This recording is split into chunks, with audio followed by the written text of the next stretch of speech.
امام حسین کہتے ہیں اے پروردگار آج تیری رضا کے لیے، آج تیری رضا کے لیے، آج تیرے راستے کے لیے اس حسین نے اپنے بیٹے کو قربان کر دیا ہے، 6 مہینے کے بیٹے کو تیری بارگاہ کے لیے قربان کر دیا ہے، تیرے راستے کے لیے قربان کر دیا ہے، تیری زمین کے لیے قربان کر دیا ہے۔ اے میرے پروردگار، اے میرے مولا، یہ حسین نے اپنے 6 مہینے کے بچے علی اصغر کو تیری رضا کے لیے قربان کر دیا ہے، تیرے راستے کے لیے قربان کر دیا ہے، تیرے دین کے لیے قربان کر دیا ہے، تیری عظمت کے لیے قربان کر دیا ہے۔ اے میرے پروردگار، یہ تو ایک علی اصغر ہے، اگر آسان علی اصغر بھی ہوتے تو یہ حسین تیری بارگاہ میں ایک ایک علی اصغر کو تیری رضا کے لیے قربان کرتا چلا جاتا۔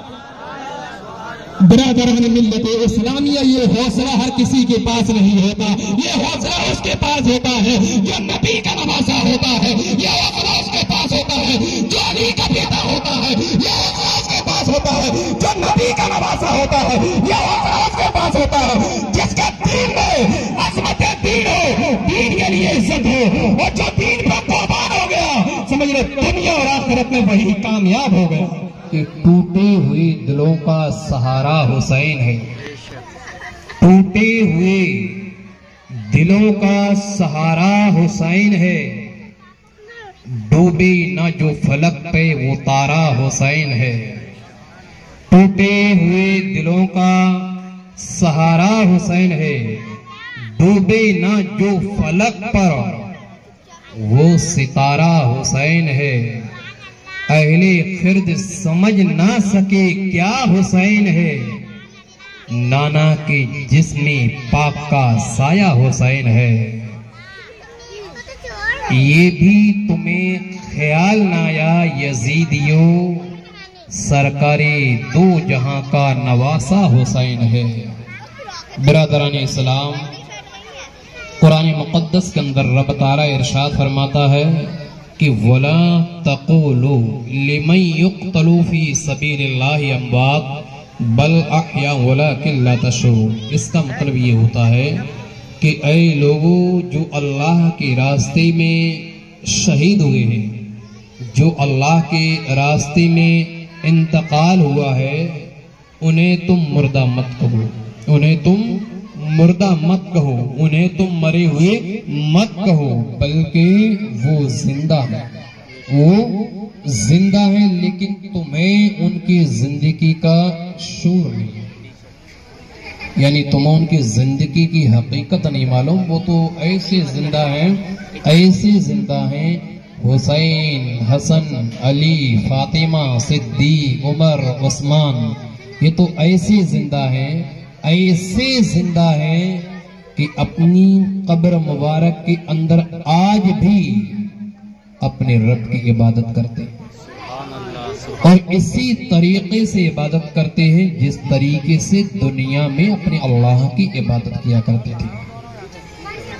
برادران اسلام، حسن حسین سے صرف بزرگان دین نہیں بلکہ صحابہ کرام نے بھی بے پناہ محبت کی ہے حسن حسین سے۔ عزیزان محترم، حضرت سیدنا عمر فاروق رضی اللہ تعالیٰ نے امام حسین رضی اللہ تعالیٰ سے ملاقات کی۔ تہذیب ابن عساکر کے اندر یہ روایت موجود ہے، ملاقات کی عمر فاروق نے اور حسین سے کہا کہ بیٹا حسین، کیا میرا خلیفہ بننا تمہیں پسند نہیں؟ کیا میرا امام المسلمین بننا کیا آپ کو پسند نہیں؟ تب امام حسین نے کہا نہیں چچا، ایسا نہیں ہے، مجھے تو بہت پسند ہے کہ آپ خلیفہ ہوئے ہیں، ہمیں تو بہت پسند ہے کہ آپ امام ہوئے۔ عزیزان محترم، تو حضرت فاروق اعظم نے کہا کہ بیٹا، جس طریقے سے آپ کو مجھ سے محبت ہے، اسی طریقے سے مجھے بھی آپ سے محبت ہے۔ بیٹا تم ایسا کرا کرو، کبھی کبھار ٹائم نکال لیا کرو، کبھی تم ٹائم نکال لیا کرو، بیٹے تم ملنے آ جائے کرو، بیٹے تمہیں دیکھ لیتا ہوں تو اس عمر کے دل کو بیٹا سکون حاصل ہو جاتا ہے۔ بیٹا مجھے بڑی خوشی ہوتی ہے جب بیٹا میں تمہیں دیکھتا ہوں۔ بیٹے مجھے خوشی اس لیے ہوتی ہے کہ تم رسول کائنات کے نواسی ہو، تم میرے بھائی علی کی اولاد ہو، تم سیدہ فاطمہ زہرا کی نور نظر ہو۔ بیٹے تمہیں جب دیکھتا ہوں تو مجھے بے انتہا خوشی ہوتی ہے۔ حسین تمہیں جب بھی وقت ملا کرے تم مجھ سے ملاقات کرنے کے لیے آ جایا کرو۔ تاریخ یہ کہتی ہے امام حسین رضی اللہ تعالیٰ نے کہا ٹھیک ہے چچا، اگر آپ کی یہی خواہش ہے کہ میں آپ سے ملاقات کروں تو چچا میں وعدہ کر کے جاتا ہوں، یقیناً میں آپ سے ملاقات کے لیے آؤں گا۔ اب تاریخ یہ کہتی ہے، اتہاس یہ بتاتا ہے کہ جب ہفتہ بھر گزر گیا اور جب ہفتہ بھر امام حسین سے ملاقات فاروق اعظم کی نہیں ہوئی، یعنی ہفتہ امام حسین رضی اللہ تعالیٰ عنہ جب ہفتے بھر تک نہیں پہنچے، تب ایک مرتبہ فاروق اعظم سے پھر ملاقات ہوئی اور عمر فاروق اعظم رضی اللہ تعالیٰ عنہ سے نے حضرت فاروق اعظم رضی اللہ تعالیٰ نے امام حسین سے کہا کہ بیٹا حسین، آپ نے تو وعدہ کیا تھا کہ ہم آپ سے ملاقات کرنے کے لیے آئیں گے۔ بیٹا ہم تو آپ کا انتظار کیا کرتے تھے کہ علی کا بیٹا مجھ سے ملاقات کرنے کے لیے آئے گا، نبی کا نواسا مجھ سے ملاقات کرنے کے لیے آئے گا، فاطمہ کا نور نظر مجھ سے ملاقات کرنے کے لیے آئے گا۔ اور جب نبی کا نواسا علی کا بیٹا میرے گھر میں اگر قدم رکھ دے گا تو فاروق اعظم کی قسمت بدل جائے گی، گھر کے اندر 4 چاند لگ جائیں گے۔ تاریخ یہ کہتی ہے، عمر فاروق کہتے ہیں بیٹا تم مجھ سے ملاقات کرنے کے لیے کیوں نہیں آئے تھے؟ تب حضرت عمر فاروق اعظم رضی اللہ تعالیٰ نے کہا چچا ایسا نہیں ہے، یقیناً میں آپ سے ملاقات کرنے کے لیے آیا تھا، میں آپ سے بات چیت کرنے کے لیے آیا تھا، میں نے گھر سے قدم بڑھانا شروع کر دیے تھے کہ آج میں عمر فاروق سے ملاقات کرنے کے لیے جا رہا ہوں، آج چچا سے ملاقات کرنے کے لیے جا رہا ہوں۔ عمر فاروق اعظم نے فرمایا بیٹا پھر آئے کیوں نہیں؟ کہا چچا آیا تھا، اور جب میں نے آیا تھا تو دروازے پر ایک وزیر کھڑا ہوا تھا، دروازے پر سپاہی کھڑا ہوا تھا، اور میرے اندر جانے سے پہلے اے عمر فاروق اعظم آپ کا بیٹا عبداللہ بھی آ گیا، اور عبداللہ مجھ سے آگے نکل گیا، اور عبداللہ آپ سے ملاقات کرنا چاہتا تھا لیکن دروازے پر سپاہی نے روک دیا۔ سپاہی نے کہا تم اندر نہیں جا سکتے، لیکن عمر فاروق آپ کا بیٹا جو عبداللہ تھا اس نے سپاہی سے کہا تھا کہ میں اپنے باپ سے ملاقات کرنے کے لیے جا رہا ہوں، میں امیر المؤمنین سے ملاقات کرنے کے لیے جا رہا ہوں، میں اپنے ابا حضور سے ملاقات کرنے کے لیے جا رہا ہوں۔ عمر فاروق اعظم سے امام حسین کہتے ہیں کہ چچا جان جب آپ کا بیٹا گیا تھا تو سپاہی نے روک دیا تھا کہ اگر باپ سے ملنا ہے تو گھر میں ملاقات کر لینا، اگر اپنے باپ سے ملنا ہے تو کہیں اور ملاقات کر لینا، امیر المؤمنین سے ملاقات کرنا ہے تو کہیں اور کر لینا، اگر باپ کرنا چاہتے ہو تو خلیفہ سے کہیں اور کر لینا، لیکن اس سمے تم خلیفہ سے نہیں مل سکتے ہو، اس سمے تم اپنے باپ سے نہیں مل سکتے ہو۔ تاریخ یہ کہتی ہے کہ وہ سپاہی کہتا ہے تم اس سمے اپنے باپ سے ملاقات نہیں کر سکتے ہو۔ عمر فاروق اعظم سے حسین کہتے ہیں چچا جان آپ کے بیٹے کی گفتگو اور سپاہی کی گفتگو میں سن رہا تھا، جب میں نے یہ سنا کہ سپاہی نے کہ آپ کے اپنے بیٹے کو اندر آنے کی اجازت نہیں دی تھی، آپ کو آپ سے ملنے کی آپ کی اولاد کی اجازت نہیں دی تھی، تو میں نے یہ سوچا کہ جب بیٹے کو اجازت نہیں مل رہی ہے تو حسین کو کہاں سے اجازت مل جائے گی، اسی لیے چچا میں واپس چلا آیا۔ تاریخ یہ کہتی ہے تاریخ یہ کہتی ہے عمر فاروق اعظم نے کہا تھا بیٹا نہیں تمہیں یقیناً آنا چاہیے تھا، بیٹا وہ بیٹے حسین وہ میرا بیٹا عبداللہ تھا، اس لیے سپاہی نے اسے روک دیا۔ بیٹے سپاہی کے اندر اتنی ہمت نہیں ہے کہ علی کو بیٹے کو روک سکے، بیٹا اس سپاہی کے اندر اتنی طاقت نہیں تھی کہ نبی کے نواسے کو روک سکے، نبی کے بیٹے کو روک سکے، فاطمہ کے نور نظر کو روک سکے، بیٹا اس دنیا کے اندر کسی کی ہمت نہیں ہے جو حسین کا راستہ روک سکے۔ بیٹا تیرے باپ کا جب دور تھا بڑے بڑے یہودی سامنے آئے تھے، بڑے بڑے عیسائی سامنے آئے تھے، بڑے بڑے نصرانی سامنے آئے تھے، بڑے بڑے قائد سامنے آئے تھے، بڑے بڑے دشمن سامنے آئے تھے، بڑے بڑے جلاد سامنے آئے تھے، لیکن بیٹا تیرے باپ کی تاریخ تو وہ تھی، تیرے ابا کی تاریخ تو وہ تھی کہ بڑے بڑے یہودیوں نے یہ سوچا کہ علی کا راستہ روک لیا جائے، علی کا راستہ روک لیا جائے، علی کو یہاں سے گزرنے نہ دیا جائے۔ بیٹا تیرا باپ تو وہ تھا کہ جب تیرا باپ گزرا کرتا تھا ہزاروں سپاہی اگر سامنے موجود ہوتے تھے تو اپنا راستہ بدل لیتے تھے کہ شیر خدا آ رہا ہے، راستہ تبدیل کر دو، شیر خدا آ رہا ہے، راستے سے ہٹ جاؤ، راستہ صاف کر دو، اس لیے کہ خدا کا شیر آ رہا ہے اور خدا کے شیر سے مقابلہ کرنا آسان نہیں ہے۔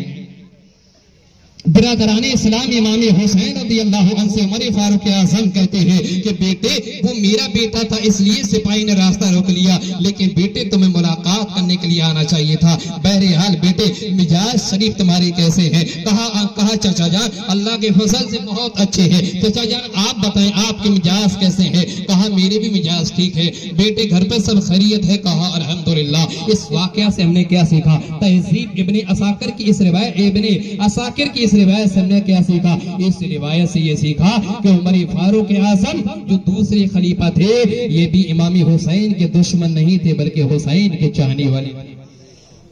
اب کیسے چاہنے والے تھے؟ ابھی قاری جیلانی صاحب سے آپ نے سنا تھا کہ امام حسین نے آدھی دنیا پر حکومت کی تھی اور کیا کہا کہ اگر ایک دور اور مل جاتا تو فاروق اعظم رضی اللہ تعالیٰ عنہ پوری دنیا پر حکومت کر لیتے تھے، پوری دنیا پر۔ لیکن انصاف پر بہت تھی، بڑے انصاف پر تھے، اتنے انصاف پسند تھے کہ اگر انصاف کی بنیاد آتی تو اپنے بیٹے کو بھی راستے پر کھڑا کر دیتی تھی۔ تاریخ یہ کہتی ہے، ریاض النظر کے اندر یہ روایت موجود ہے اور وہ روایت یہ ہے حضرت جعفر رضی اللہ عنہ وہ یہ کہتے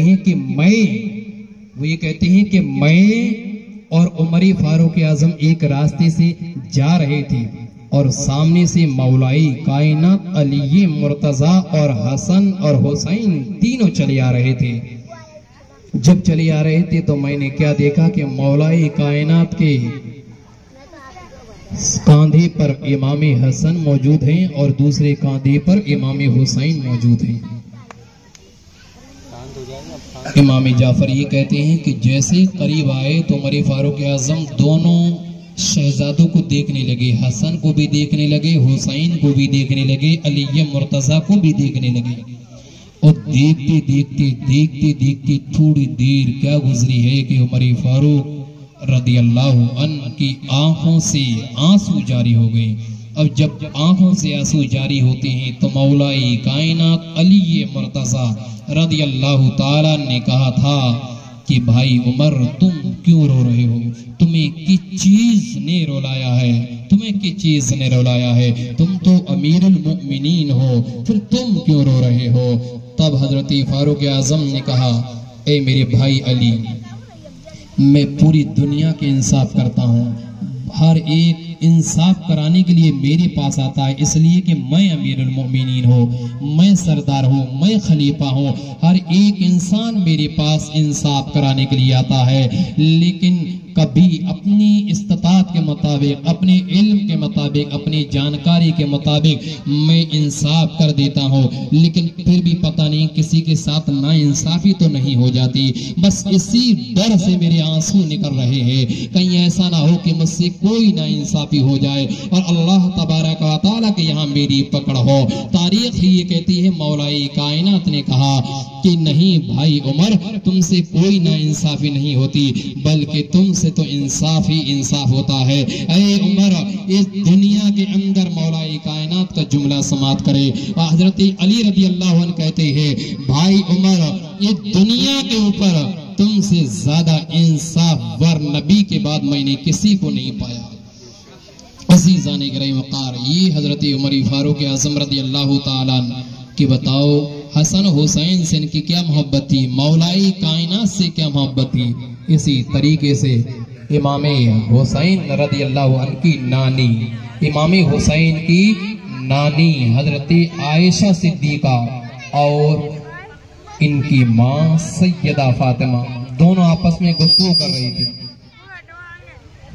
حضرت عائشہ صدیقہ اور سیدہ فاطمہ دونوں آپس میں گفتگو کر رہی تھی، آپس میں بات چیت کر رہی تھی۔ اتنی دیر کیا گزری ہے کہ حضرت عائشہ نے کہا کہ فاطمہ یہ بتاؤ کہ تم افضل ہو یا میں افضل ہوں.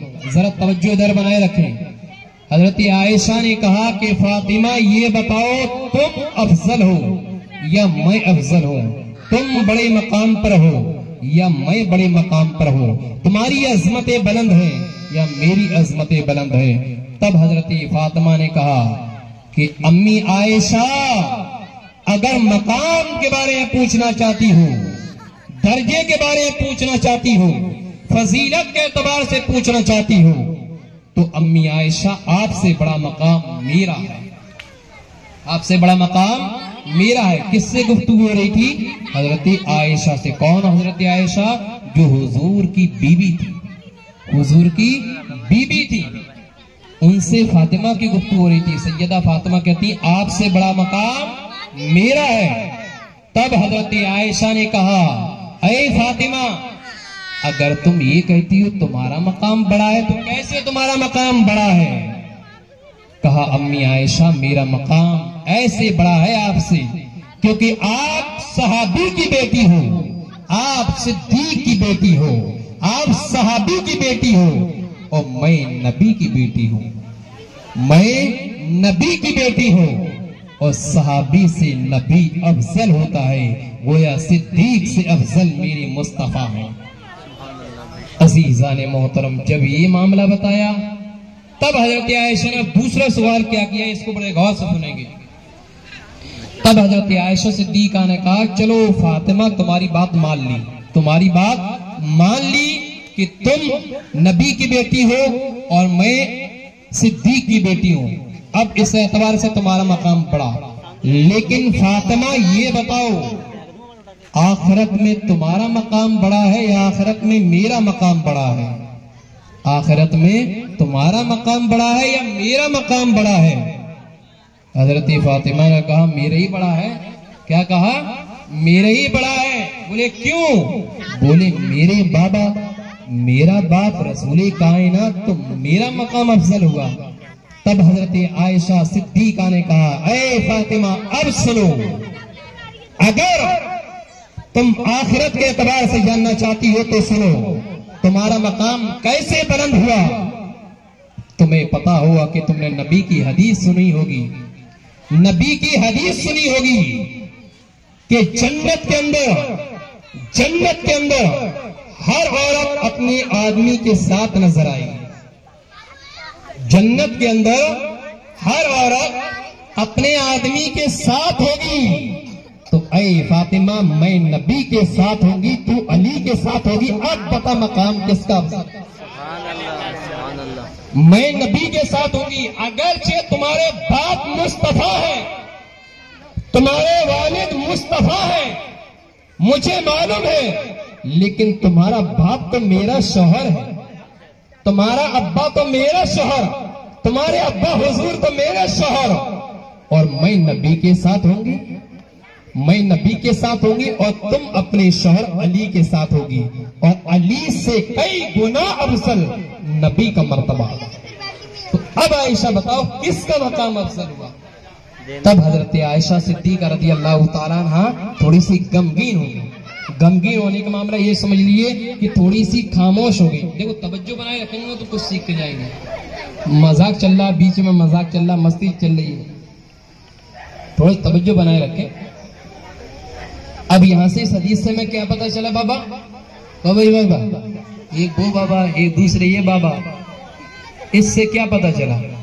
اس سے میں یہ پتا چلا کہ جنت میں بولتے ہیں نا کہ بھائی آدمیوں کو تو حوریں مل جائیں گی. کیا کہتے ہیں؟ آدمیوں کو تو حوریں مل جائیں گی, عورتوں کو کیا ملے گا؟ عورتوں کو کیا ملے گا؟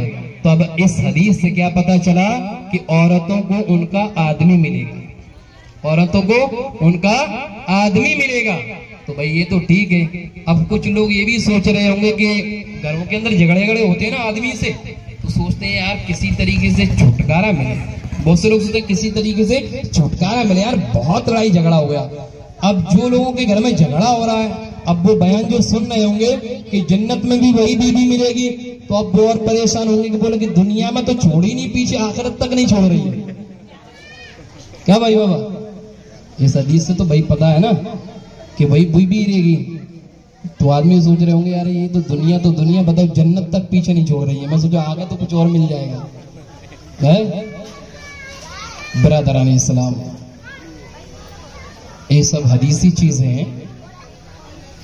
امام حسن و حسین رضی اللہ تعالیٰ عنہ کا جہاں صرف اور صرف مقام بتانا تھا، ان کی والدہ کا مقام بتانا تھا. اب اس حدیث کو جب ذکر کیا گیا، حضرت عائشہ نے کہا کہ تم علی کے ساتھ ہوگی، میں نبی کے ساتھ. تو حضرت فاطمہ تھوڑی سی غمگین ہوئی، اور جیسے ہی فاطمہ غمگین ہوئی، حضرت عائشہ نے فاطمہ کے چہرے کو دیکھا تو فوراً کھڑی ہو گئی. اور کھڑی ہونے کے بعد حضرت سیدہ فاطمہ کے ماتھے کو چوما، اور ماتھا چومنے کے بعد حضرت عائشہ نے کہا اے فاطمہ، اے فاطمہ، اے فاطمہ، اللہ کی قسم، مجھے میرے رب کی عزت کی قسم، میں عائشہ اگرچہ نبی کی بیوی ہوں، لیکن میں تو یہ سوچتی ہوں کہ کاش میں عائشہ نہ ہوتی، سیدہ فاطمہ زہرا کا ایک صرف بال ہوتی.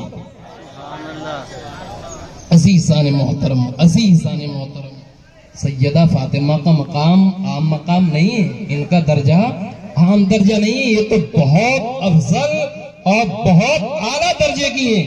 بتاؤ نبی کی بیوی ہے، وہ یہ کہہ رہی ہے کہ میں تو کاش جیسے قرآن کے اندر ہے یا لیتنی کنت ترابا، یعنی جب قیامت کی ہولناکیاں شروع ہوگی، جب سورج سبا نیزے پر ہوگا، سورج سبا نیزے پر ہوگا، ہر ایک پریشان ہوگا. باپ بیٹی کے کام نہ آئے گا، بیٹی باپ کے کام نہ آئے گی، ماں کے کام نہ آئے گی، ماں اولاد کے کام نہ آئے گی، اولاد ماں کے کام نہ آئے گی، کوئی کسی کا نہیں ہوگا. دنیا تباہ ہو چکی ہوگی. عزیزان محترم، بڑے بڑے رب کے عذاب آ رہے ہوں گے، بڑے بڑے سخت عذاب لوگوں کو ہو رہے ہوں گے، یہاں تک کہ خون اور پیپ کی نہریں جاری ہوگی. سورج جب سبا نیزے پر ہوگا، زمین جب تابے کی ہوگی اور کوئی کسی کا نہیں ہوگا. لوگ آدم کے پاس پہنچیں گے، اے آدم علی نبینا علیہ الصلوۃ والسلام، آپ تو آدم ہو، آپ تو سارے انسانوں کے باپ ہو، آدم آپ ہمیں بخشوا لو. آدم آپ نے جب اللہ کی بارگاہ میں دعا کری ہے تو اللہ نے آپ کو بخش دیا ہے. آدم اللہ کی بارگاہ میں دعا کرو کہ آج اللہ میں معاف فرما دے. اس کے بعد کیا ہوگا؟ اس کے بعد لوگوں کو پیاس لگے گی، لوگوں کو بہت زیادہ شدت سے پیاس لگے گی. اللہ کی بارگاہ میں عرض کریں گے مولا ہم گنہگار ہیں لیکن اللہ تیرے بندے ہیں، اللہ ہمیں پانی دے دے، اللہ ہمیں پیاس لگی ہے. ہر ایک یہ کہہ رہا ہوگا العطش العطش العطش، ہمیں سخت پیاس لگی ہے. اللہ کی جانب سے انہیں پانی دیا جائے گا، اور وہ پانی کیسا ہوگا؟ وہ پانی خور ہوگا، وہ پانی پیپ ہوگا، وہ خون اور پیپ کی دریا بہیں گی، نہریں بہیں گی، اور وہ خون اور پیپ کی جو نہریں بہیں گی وہ کھولتی ہوئی ہوں گی. محدثین ذکر کرتے ہیں وہی پانی اسے پلا دیا جائے گا. جب پلایا جائے گا تو اس سے جیسے پیئیں گے پورے پیٹ کی جو آتے ہیں وہ لیٹرین کے راستے سے پوری نکل جائیں گے. اتنی تکلیفیں ہوگی کہ کوئی کسی کا نہیں ہوگا. تب گنہگار کیا کہیں گے؟ 30ویں پارے کے اندر اللہ ارشاد فرماتا ہے کہ گنہگار اس سمے کہیں گے یا لیتنی کنت ترابا، اے کاش ہم تو مٹی ہوتے، تو اس عذاب سے بچ جاتے. عزیزان محترم، لوگ یہ کہتے ہیں، خطبہ حضرات بول تو دیتے ہیں، مولانا امام بول تو دیتے ہیں کہ نبی بخشوا لیں گے. جب نبی بخشوائیں گے وہ تو بہت دور کا سما ہوگا. جب ایک دن اگر کسی کو مارا جائے صبح سے شام تک اس کا کیا حال ہوگا؟ ایک دن تو دوسری بات، اگر 1 گھنٹہ بھی صحیح سے ٹھوک دیے جائے تو اس کا عطا پتہ نہیں ہوگا. لیکن قیامت کا دن تو 50,000 سال کا تو ایک دن ہوگا. کتنے کا؟ 50,000 سال کا. لوگ آدم کے پاس پہنچیں گے، کہیں گے آدم بخشوا لو. تب آدم کہیں گے نفسی نفسی اذهبوا الی غیری نفسی، دوسری طرف جاؤ، آج میں تمہیں نہیں بخشوا سکتا. تب تب شیش کے پاس پہنچیں گے. شیش کہیں گے آج میں تمہیں نہیں بخشوا سکتا. ابراہیم کے پاس پہنچیں گے. تب ابراہیم کہیں گے نفسی نفسی اذهبوا الی غیری، نفسی نفسی دوسری طرف جاؤ، آج میں تمہیں نہیں بخشوا سکتا. موسیٰ کے پاس پہنچیں گے، عیسیٰ کے پاس پہنچیں گے. اندازہ لگاؤ کہ جب نبیوں کا یہ حال ہے، نبیوں کا، کہ نبی یہ کہہ رہے آج ہم تمہارا کچھ نہیں کر سکتے، آج ہم تمہیں نہیں بخشوا سکتے، تو اندازہ کرو کس پر بھروسہ کر رہے تھے. عزیزان گرامی وقار، کوئی کسی کا نہیں ہے صاحب، اس دنیا میں کوئی کسی کا نہیں ہے. یہ سب یہ رشتے، یہ ماں کا رشتہ، یہ باپ کا رشتہ، یہ بھائی، یہ بہن، یہ پھوپھا، یہ چچا، یہ محلہ، یہ پریوار، یہ سب دکھاوٹی ہیں. سب رشتے کھوکھلے، سب رشتے کھوکھلے اسی طریقے سے کھوکھلے ہیں جیسے فٹ بال جو ہے وہ اوپر سے خوبصورت ہے لیکن اندر سے خالی. سوال آپ سے ہے میرا، آپ یہ بتاؤ جو یہ لوگ اس دنیا سے جا چکے ہیں، یہاں اتنے لوگ موجود ہیں، نہ جانے ان میں سے کسی کا چچا گیا ہوگا، کسی کا پھوپھا گیا ہوگا، کسی کا باپ گیا ہوگا، کسی کی بہن گئی ہوگی، کسی کا بھائی گیا ہوگا، کسی کا آدمی گیا ہوگا قبرستان کے اندر. آپ خود فیصلہ کر لو کتنی مرتبہ اس کی قبر پر کھڑے ہو کر فاتحہ پڑھتے ہو، کتنا اس کے لیے سارے ثواب کرتے ہو، کتنے اس کے لیے قرآن خوانی کرواتے ہو، کس کے لیے کتنی میلادیں اس کے لیے کرواتے ہو، کتنی خیرات اس کے لیے کرواتے ہو. صاحب کوئی نہیں کرواتا، ہم جانتے، ہم اسی ماحول میں رہ رہے ہیں، کوئی کسی کے لیے نہیں کرواتا، کوئی کسی کے لیے. فاتحہ پڑھنے کے لیے جس بھائی کے لیے جان دینے کے لیے تیار تھا نا، جس بھائی کے لیے دنیا کے اندر جان دینے کے لیے تیار تھا، آج اس کی قبر پہ فاتحہ پڑھنے کے لیے تیار ہے. جس باپ کے لیے سب کچھ قربان کرنے کے لیے تیار تھا، آج اس کے نام سے ایک مرتبہ قرآن خوانی کروانے تک لیے تیار نہیں ہے. اب بتاؤ کس سے امید کرتے ہو؟ اب ایک قبر کے اندر جب جاتے ہیں نا، اگر جو ہم نے اپنی نیکی کر لی، ہم نے جو نیکی کر لی ہے، بس یہی کام آئے گی، کوئی کسی کی نہیں آتی. 5 دن 10 دن 15 دن 20 دن میں تو آدمی 40واں کر دے رہا ہے. مشکل سے آپ تو 5-7 دن میں جو لوگ کاروبار والے ہیں نا، وہ 8 دن کے اندر 2 دن کے بعد 10واں کر دے رہے ہیں، 4 دن کے بعد 20واں، 8 دن کے بعد 40واں کر دے رہے ہیں. نکلو یار کام پہ، کس کو ٹائم ہے؟ تو اندازہ کرو جب دنیا کا یہ حال ہے کہ 40 دن کا 40واں 8 دن میں سمٹ گیا، تو اس سے کیا سیکھ رہے ہو؟ اس سے کس سے امید لگا رہے ہو تم؟ کس سے امید لگا رہے ہو تم؟ اس بھائی سے لگا رہے ہو جو بھائی خود وہ نہیں گا رہے، اس باپ سے لگا رہے ہو جس کے دامن میں خود نیکیوں کی کمی ہے، اس ماں سے لگا رہے ہو جس کے پاس خود نیکیوں کی کمی ہوگی. کس سے امید لگا سکتے ہو؟ عزیزان گرامی وقار، کسی سے نہیں. خود نیکیاں کرو، خود. اندازہ کرو کہ جب ایک مکان ہوتا ہے اس میں 2 4 5 بھائی ہوتے ہیں، جب اس کے لیے لڑ پڑتے ہیں، جگہ کے لیے لڑ پڑتے ہیں، تو نیکی کی ان سے امید کیسے رکھ سکتے ہو؟ شادی سے پہلے ایک بھائی مدد کر دیتے ہیں، شادی کے بعد تو 1 روپیہ دینے کے لیے تیار نہیں ہے.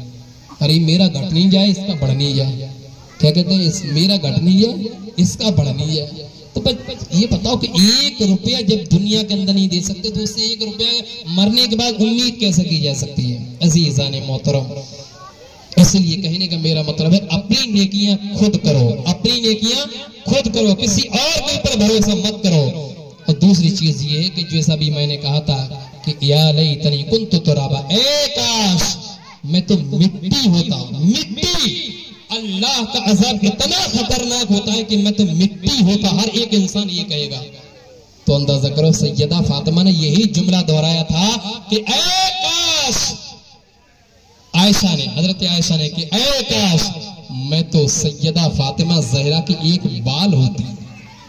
اس سے اندازہ لگا سکتے ہو کہ رسول کائنات کی بیٹی کا مقام اللہ کی بارگاہ میں کتنا بلند ہوگا. اور جب بیٹی کا یہ عالم ہے تو نبی کے نواسے نے جو دین کے لیے سب کچھ قربان کر دیا، ان نواسوں کا اللہ کی بارگاہ میں کیا مقام ہوگا. برادران اسلام، آج پوری دنیا جانتی ہے، اتہاس موجود ہے، تاریخ موجود ہے کہ نبی کے گھر والوں نے، نبی کی آل، نبی کی اولاد نے سب کچھ قربان کر دیا. یہاں تک کہ اپنا پورا پریوار اس دین کے لیے قربان کر دیا تھا، اس اسلام کے لیے قربان کر دیا تھا. عزیزان محترم، اور جیسے جیلانی صاحب نے کہا تھا کہ نبی پاک کو علم غیب ہے، وہ سب کچھ بتا رہے تھے. نبی تو دوسرے وقت کی بات، نبی تو بہت اعلیٰ چیز ہے. جو اللہ کے نیک بندے ہوتے ہیں انہیں بھی خبر ہوتی ہے کل کیا ہونے والا، وہ بھی بتا دیتے ہیں. امام حسن رضی اللہ تعالیٰ نے اپنے بیٹے حضرت قاسم کو ایک تعویذ دیا. اپنی زندگی کے اندر حسین کے بھائی حسن نے ایک تعویذ دیا. تعویذ دینے کے بعد کہا بیٹا اس کو اپنے گلے میں ڈال لو. امام حسن نے گلے میں ڈال لیا اور گلے میں ڈالنے کے بعد کیا فرمایا؟ بولے بیٹا قاسم اس تعویذ کو کھول کے مت دیکھنا. اس تعویذ کو کھول کے مت دیکھنا. اس تعویذ کو تم اس وقت کھولنا جب تم یہ سمجھ لو کہ دنیا کی سب سے بڑی مصیبت کا دن ہے, اسی دن یہ تعویذ کھولنا. تاریخ یہ کہتی ہے کہ میدان کربلا میں جب سیدہ فاطمہ زہرا کے نور نظر اور ان کے پریوار کے لوگ جب پہنچ گئے اور کئی لوگ شہید ہو گئے, تب حضرت امام قاسم رضی اللہ تعالیٰ حضرت حسین کے پاس آتے ہیں اور یہ کہتے ہیں کہ چچا جان ایک ایک کر کے تمام لوگ میدانی کربلا میں جا چکے ہیں اور ایک شہید ہوتا جا رہا ہے. چچا جان اب مجھے اجازت دیجئے کہ میں بھی عظمت دین کے لیے, رسول پاک کے دین کے لیے میں بھی اپنے سر کو قلم کروا سکوں, میں بھی اللہ کے راستے میں شہید ہو چکوں. اللہ اکبر. حضرت امام حسین نے کہا تھا کہ نہیں بیٹی تم میری بھتیجی ہو, میں تمہیں جانے کی اجازت نہیں دے سکتا. بیٹے میں تمہیں کیسے اجازت دے سکتا ہوں جبکہ تمہیں معلوم ہے کہ تم میرے بھتیجے ہو, تم میرے بھائی کے لڑکے ہو, اس بھائی کے لڑکے ہو جس کو زہر دے کر مار دیا گیا تھا, اس بھائی کے تم تو انمول کہتے ہو. اگر میں نے تمہیں میدان کربلا میں بھیج دیا تو میں اپنے بھائی کو کیا جواب دوں گا؟ میں اپنے بھائی کو کیا جواب دوں گا؟ میں اس کے سامنے اپنا چہرہ کیسے پیش کروں گا؟ اس لیے بیٹے میں تمہیں اجازت نہیں دے سکتا. بیٹے تم جاؤ اور اپنے خیمے میں واپس ہو جاؤ. تاریخ یہ کہتی ہے حضرت امام قاسم بہت کہتی ہے, لیکن کہنے کے بعد جب کوئی بات امام حسین نے قبول نہیں کی ہے تب امام قاسم اپنے خیمے میں آ گئے. اور جب خیمے میں آتی ہے تب حضرت امام قاسم بیٹھ جاتی ہے اور بیٹھنے کے بعد اللہ کی بارگاہ میں دعا کرتے ہیں, اے میرے مولا, اے میرے پالنہار, اے پروردگار میرے لیے کوئی ایسا راستہ نکال دے. اللہ میرے لیے کوئی ایسا راستہ نکال دے. اللہ تیرے دین کے لیے یہ قاسم بھی قربان ہو جائے. اللہ مجھے اپنی بارگاہ کے لیے قبول کر لے. اللہ تیرے راستے کے لیے میں بھی قربان ہونا چاہتا ہوں. مولا تیرے راستے کے لیے میں بھی اپنے بازو کو دینا چاہتا ہوں. اللہ میں بھی اپنے سر کو دینا چاہتا ہوں. تاریخ یہ کہتی ہے امام قاسم رضی اللہ عنہ نے اللہ کی بارگاہ میں جب ہاتھ اٹھائے ہیں اور جب دعا کری ہے, دعا کرنے کے بعد امام قاسم کے دماغ میں ایک خیال آتا ہے کہ میرے باپ حسن نے میرے گلے میں ایک تعویذ باندھا تھا اور یہ کہا تھا بیٹے اس تعویذ کو اس وقت ہونا جب تم پہ دنیا کی سب سے بڑی مصیبت آ چکی ہو. تاریخ یہ کہتی ہے امام قاسم نے وہ تعویذ اتارا اور جب تعویذ اتارا تو اس تعویذ کو کھولا گیا اور اس تعویذ میں لکھا ہوا تھا کہ میرے بیٹے قاسم میدانی کربلا ہوگا. بیٹا میدانی کربلا ہوگا. بیٹا میرا بھائی حسین ہوگا. بیٹا میرا اپنا پریوار ہوگا. بیٹا اسلام کے لیے ہر ایک اپنی گردنوں کو قربان کر رہا ہوگا. ہر ایک اللہ کے راستے کے لیے فنا کر رہا ہوگا. میرے بیٹے یاد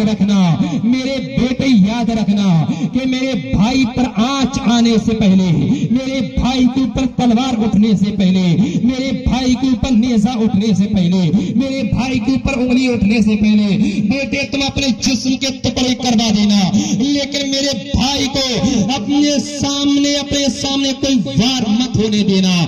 تاریخ یہ کہتی ہے جب حضرت امام قاسم نے دیکھا کہ میرے باپ نے یہ لکھا ہے, فوراً اس تعویذ کو لے کر حسین کے پاس جاتے ہیں اور یہ کہتے ہیں امام حسین دیکھ لیجئے, چچا جان یہ دیکھ لو میرے باپ نے کیا لکھا ہے. اللہ اکبر کبیرہ.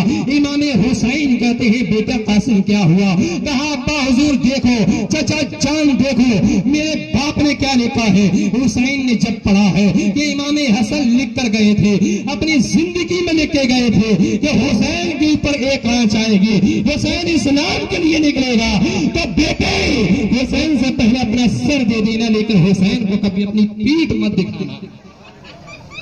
عزیزان گرامی وقار، یہ تو رسول کائنات تھے کہ جنہیں علم غیب تھا۔ رسول کائنات کے بیٹے تو حسن کی اولاد امام قاسم، اور امام حسن سب جان رہے تھے کہ ایک دن کربلا ہوگا، تو پہلے سے تعویذ بنا کر رکھ گئے کہ تم یہ بیٹے اس تعویذ کو اس وقت کھولنا جب سب سے بڑی مصیبت تیار ہو جائے۔ برادران اسلام، تب حضرت مصطفیٰ کریم صلی اللہ علیہ وسلم کی نواسے امام حسین نے حضرت قاسم کو کہا، بیٹی اگر تمہاری باپ کی خواہش ہے تو بیٹی پھر تم تیار ہو جاؤ۔ تاریخ یہ کہتی حضرت امام قاسم فوراً اللہ کی بارگاہ میں سجدہ ریز ہوتے ہیں، اللہ کی بارگاہ میں دعا کرتے ہیں، اور دعا کرنے کے بعد حسین سے اجازت چاہتے ہیں۔ اجازت لینے کے بعد حضرت امام قاسم گھوڑے پر سوار ہو گئے، اور سوار ہونے کے بعد میدان کربلا میں یزیدیوں کے سامنے امام قاسم پہنچ گئے۔ اور جب امام قاسم پہنچتے ہیں تب حضرت امام قاسم نے فرمایا کہ اے یزیدیوں، اب تمہارے اندر جس کے اندر ہمت ہے ایک ایک کر کے حسن کے بیٹے سے تم مقابلہ کر لو، ایک ایک کر کے حسن کے بیٹے حسین کے بھتیجے سے تم مقابلہ کر لو، تمہیں میں چیلنج کرتا ہوں۔ تاریخ یہ کہتی ہے ابن سعد نے کہا تھا کہ اے ارزق، اسی کربلا کے میدان میں ایک بہت بڑا پہلوان تھا جس کا نام تھا ارزق، کہا ارزق جاؤ امام قاسم کا مقابلہ کرو اور ان کے سر کو فوراً ہماری بارگاہ پیش کی جائے۔ ارزق نے کہا کہ تم کیسی بات کر رہے ہو، اس چھوٹے سے بچے کے لیے میں جاؤں گا، اس چھوٹے سے بچے کے لیے میں جاؤں گا، اس کے لیے تو میں نے اپنے بیٹوں کو تیار کر رکھا ہے، اس کے لیے کوئی اور نہیں بلکہ میرا سب سے چھوٹا بیٹا جائے گا۔ تاریخ یہ کہتی ہے امام قاسم کے مقابلے میں فوراً اس کا بیٹا آتا ہے، اور جیسے ہی بیٹا آتا ہے امام قاسم پر جیسے ہی حملہ کرتا ہے، حضرت امام قاسم اپنے ڈھال سے اسے روک لیتے ہیں اور ایک بار ایسا کرتے ہیں کہ وہ فوراً جہنم رسید کر دیتے ہیں۔ جب اتنا دیکھا تو پھر ارزق کو غصہ آ گیا، دوسرے بیٹے کو بھیجا۔ حضرت قاسم کی جب تلوار چلی ہے تو دوسرا بھی جہنم میں پہنچ گیا، تیسرے بیٹے کو بھیجا، تیسرا بھی جہنم میں پہنچ گیا۔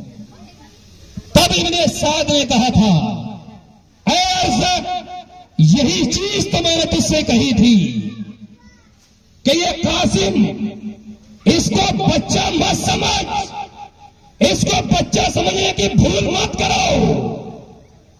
علی شیر خدا کا گھر کا ہر ایک بچہ تو شیر خدا معلوم ہوتا ہے، ان کو بچہ سمجھنے کی کوشش مت کرنا۔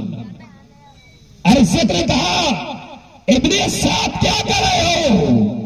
تب ابن سعد نے کہا تھا ارزق میں ٹھیک کہہ رہا ہوں، اس کو بچہ مت سمجھ، اس کی رگوں میں مولا کائنات نیچے مرتضیٰ کا خون دوڑ رہا ہے، اور اس کے باپ کی تاریخ تو نے نہیں پڑھی، اس کے دادا کی تاریخ تو نے نہیں پڑھی، اس کے باپ نے، اس کے دادا نے تو خیبر کے قلعے کو اکیلے ہی اکھیڑ لیا تھا، اسی کو علی کہتے ہیں، اور تیرے تیرے بیٹوں کو جس نے خیبر کے قلعے کو اکھیڑ لیا اسے علی کہتے ہیں، اور تیرے تین مہربان بیٹوں کو جہنم میں پہنچا دیا اسے حسن کا بیٹا امام قاسم کہتے ہیں۔ تاریخ یہ کہتے ہیں جب ارزق نے اتنا سنا تو کہا اگر تیرا یہی معاملہ ہے تو پھر دیکھ منٹ نہیں لگیں گے کہ حسن کے بیٹے کو ابھی جہنم میں پہنچا کے آتا ہوں۔ تاریخ یہ کہتی ہے، اتہاس یہ بتاتا ہے کہ اس کے بعد ارزق آتا ہے اور تلوار لے کر آتا ہے، بڑی تلوار، اور حضرت امام قاسم سے مقابلہ کرنے کے لیے جیسے ہی آتا ہے امام قاسم کہتے ہیں ابے ارزق تو تو بڑا بہادر معلوم ہوتا تھا، تو تو بڑا پہلوان معلوم ہوتا تھا، لیکن تیرے گھوڑے کی تو زین ہی نہیں لگی، زین تو دیکھ جیسے ہی اس ارزق نے نیچے دیکھا ہے حضرت امام قاسم نے ایسا وار کیا کہ جسم الگ پڑا تھا، گردن الگ پڑی تھی.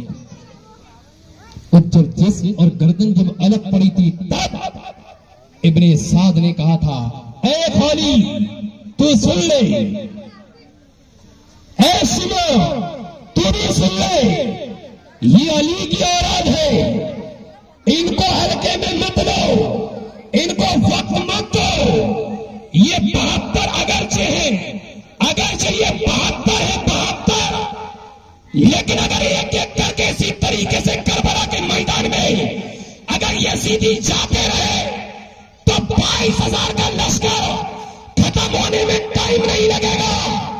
تاریخ یہ کہتی ہے، جیسا کہ گاندھی کا آپ نے معاملہ سنا ہوگا، باپو کا معاملہ سنا ہوگا، باپو کا ایک قول، گاندھی کا ایک قول لکھا ہے اسی ہندوستان کے باپو کا، جس نے دیش کو آزاد کروایا تھا، اسی باپو کا قول لکھا ہوا ہے.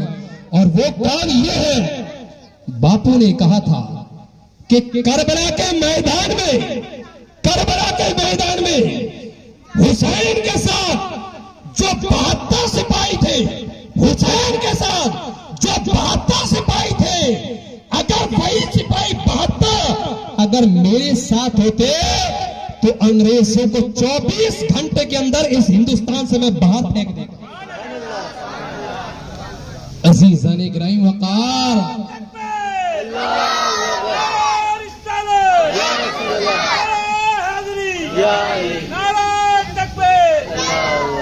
برادران اسلام، یہ ہے شیر خدا کا گھر، یہ ہے شیر خدا کا گھرانہ.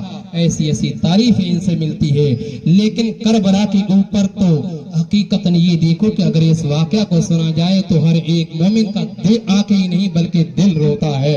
بہت ظلم ہوا تھا اہل بیت پر، بہت ظلم اٹھایا گیا تھا رسول پاک کی اولاد پر، بہت ظلم کیے گئے تھے علی کی اولاد پر. تاریخ یہ کہتی ہے ایسے ظالم لوگ آئے تھے، ایسے جابر لوگ آئے تھے، ایسے فاسق اور فاجر آئے تھے میدان کربلا کے اندر کہ چھوٹے چھوٹے بچوں پر بھی رحم نہیں کیا گیا تھا، بلکہ حضرت امام حسین رضی اللہ تعالیٰ عنہ حضرت امام علی اصغر کو لے کر میدان کربلا میں پہنچے اور یزیدیوں سے کہا تھا اے یزیدیوں، لڑائی مجھ سے ہے، یزیدیوں جھگڑا مجھ سے ہے، یزیدیوں لڑائی مجھ سے ہے، تمہارا جھگڑا مجھ سے ہے، تمہارا اختلاف مجھ سے ہے، لیکن اے یزیدیوں، یہ چھوٹا سا علی اصغر ہے، یہ چھوٹا سا معصوم بچہ ہے، کم سے کم اس کے لیے ایک بوند تم پانی دے دو، کم سے کم ایک بوند تم پانی دے دو، کم سے کم ایک چلو اس علی اصغر کے لیے پانی دے دو. تاریخ یہ کہتی ہے، تاریخ یہ کہتی ہے کہ جیسے یزیدیوں نے یہ سنا ہے